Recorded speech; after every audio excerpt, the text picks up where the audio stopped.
नमस्कार दोस्तों, मेरा नाम आयुष अग्रहरी है। आज मैं आपको भारतीय सिनेमा के इतिहास के बारे में कुछ रोचक जानकारियाँ बताऊंगा। तो सिनेमा, ये जो सिनेमा शब्द है सुनने में कितना अच्छा लगता है, लेकिन आपको क्या पता है जिस रूप में आज हम अपनी फिल्म इंडस्ट्री को, भारतीय फिल्म उद्योग को देख रहे हैं, यहाँ तक पहुँचने में एक बहुत ही लंबी जर्नी रही है। एक बहुत ही लंबा रास्ता तय करना पड़ा है। आसान नहीं था चीज़ों को इतना बनाना। तो अब हम अपने मुद्दे पर आते हैं। तो फिल्मों की शुरुआत कैसे हुई? कहा जाता है सबसे पहले एक लुमियरे ब्रदर्स थे, जिन्होंने पेरिस में अपनी एक फिल्म दिखाई। एक फिल्म, क्या आप उसको एक चलचित्र बोल सकते हैं, जिसमें उन्होंने एक इंजन का एक छोटा सा शॉट लिया था, तो उसको उन्होंने पेरिस में दिखाया। उसके बाद उसका काफ़ी पॉपुलर हुई वर्ल्ड वाइड में। फिर किसी संयोगवश उन्होंने मुंबई के वाटसन होटल में इस फिल्म को फिर से प्रदर्शित किया। सन 1896 में उन्होंने मुंबई के वाटसन होटल में एक आयोजन किया, पत्रकार में छापकर, और वहाँ पर इन्होंने ये फिल्म दिखाई, जो एक ट्रेन की फिल्म थी। तो आपकी जानकारी के लिए बता दूँ, वहाँ पर एक हमारे थे हरिश्चंद्र सखा राम भाटवडेकर, जिनको सावे दादा के नाम से भी जाना जाता है। तो वो भी उस समय वो जो ल्यूमिरे ब्रदर्स की फिल्म थी वहाँ पर गए हुए थे देखने के लिए उसको। जब उन्होंने फिल्म देखी तो वो फिल्म देखकर बहुत ही ज़्यादा प्रभावित हुए। उससे प्रभावित होने के बाद उन्होंने इंग्लैंड से एक कैमरा मंगवाया। कैमरा मंगाने के बाद उन्होंने 1899 में एक कुश्ती का आयोजन किया और उसी के छोटे मोटे दृश्य उन्होंने बनाकर उसको दिखा दिया। तो कहा जाए तो वो फिल्म एक प्रकार की नहीं थी, वो थोड़ा सा उन्होंने एक एक्सपेरिमेंट किया था, लेकिन वो काफ़ी ज़्यादा प्रभावित हुए थे। उसके बाद अगर सही तरीके से देखा जाए, जब भारतीय फिल्म का एक नींव रखी गई, तो वो हमारे दादा साहब फाल्के द्वारा रखी गई थी। अगर ज़्यादा दादा साहब फाल्के के बारे में बात की जाए तो वो संस्कृत के बहुत बड़े विद्वान थे और बहुत काफ़ी ज़्यादा उनको नॉलेज था हर चीज़ों के बारे में।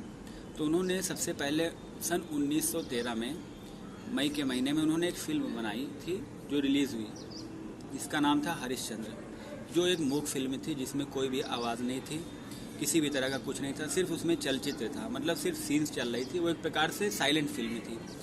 तो देखा जाए तो फिल्मों की शुरुआत से यहीं से हुई। उसके बाद सन 1913 से लेकर 1918 के बीच में दादा साहेब फाल्के जी ने कम से कम 28 फिल्मों का निर्माण कर दिया था। तो यहीं से फिल्मों की शुरुआत हुई। फिर लोग धीरे धीरे फिल्मों को देखकर प्रभावित होते गए और हमारी चीज़ें आगे बढ़ती गई।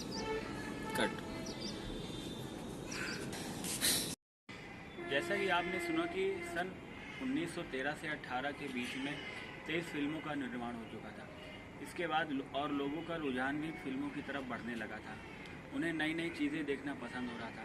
इसके बाद 14 मार्च सन 1931 में आदर्शन ईरानी द्वारा आलम आरा सबसे पहली फिल्म रिलीज की गई, जिसमें ये मूक फिल्म नहीं थी, ये सबसे पहली बोलती फिल्म थी जिसमें आवाज़ का प्रयोग किया था। और साथ ही साथ दक्षिण भारत में एक कालिदास की भी फिल्म रिलीज़ की गई, जो पहली बोलती हुई फिल्म मानी जाती है। तो इसके बाद फिर बोलती हुई फिल्मों का भी चलन चलने लगा, क्योंकि शुरुआत में तो मूक फिल्में आती थी जिनमें कोई भी आवाज़ नहीं रहती, लोग देखकर ही चीज़ों को समझते थे। उसके बाद धीरे धीरे बोलते हुए फिल्में भी आने लगी है। अब पब्लिक देखना तो पसंद कर रही थी, लेकिन अब लोगों के और इच्छाएं बढ़ रही थी, लोग कुछ अलग देखना चाहते थे। उसके बाद क्या हुआ, सन 1950 से लेकर 1960 में बहुत ही बेहतरीन फिल्में बनाई गई। मैं आपको बताना चाहूँगा, ये समय हमारी फिल्म इंडस्ट्री का स्वर्णिम युग बोला जाता है। इस समय गुरुदत्त हो गए, राज कपूर हो गए, मधुबाला, नारगिस, ये जैसे इन्होंने अपनी जो एक भारतीय फिल्म उद्योग है इसको एक बहुत ही ऊंचाइयों पर पहुँचाया है। ये बहुत ही फेमस चर्चित लोग थे, इनके नाम पर बड़ी बड़ी फिल्में चला करती थी उस समय। और इसी दौरान एक बेहतरीन फिल्म आई थी जिसका नाम था मदर इंडिया। यह फिल्म 1957 में रिलीज़ हुई थी। इसके निर्देशक थे महबूब खान साहब। इन्होंने मदर इंडिया बनाई, जिसने सिर्फ भारत ही नहीं, इसने पूरे विश्व में एक बहुत ही चर्चा का केंद्र बनी रही। इसके बाद दूसरी फिल्म आई सन 1960 में, जिसका नाम था मुगल आज़म। ये फिल्म की एक बहुत ही लंबी कहानी है और जैसा कि आपने देखा ही होगा, नाम भी सुना होगा, इसके गाने भी बहुत चले। तो इसी तरह लोगों का रुझान फिल्मों की ओर बढ़ता गया। धीरे धीरे क्या हुआ, ये समय ऐसा था ये जो 1950 से लेकर 1960 का समय था, ये ऐसा समय था जिसको स्वर्णिम युग भी कहा जाता है। इस दौरान बहुत ज़्यादा मात्रा में फिल्में बन रही थी, एक एक साल में 1,000 फिल्में बन रही थी। और आज का समय ऐसा आ चुका है कि इसी तरह धीरे धीरे लोगों का फिल्मों की ओर रुझान बढ़ता गया, ढेर सारे लोग इससे जुड़ते गए और कुछ बेहतरीन फिल्में बनाने गए। उसके बाद जैसे 20वीं सदी की शुरुआत हुई, ये समय आप ये कह सकते हैं एक रोमांटिक फिल्मों का दौर चल पड़ा।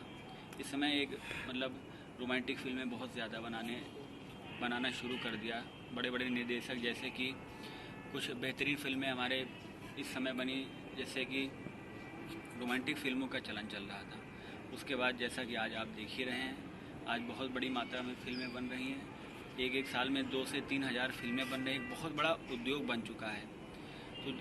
तो यहाँ तक पहुँचने में एक बहुत ही लंबी जर्नी तय करनी पड़ी है।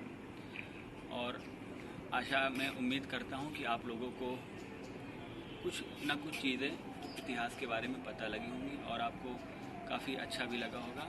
नमस्कार, धन्यवाद।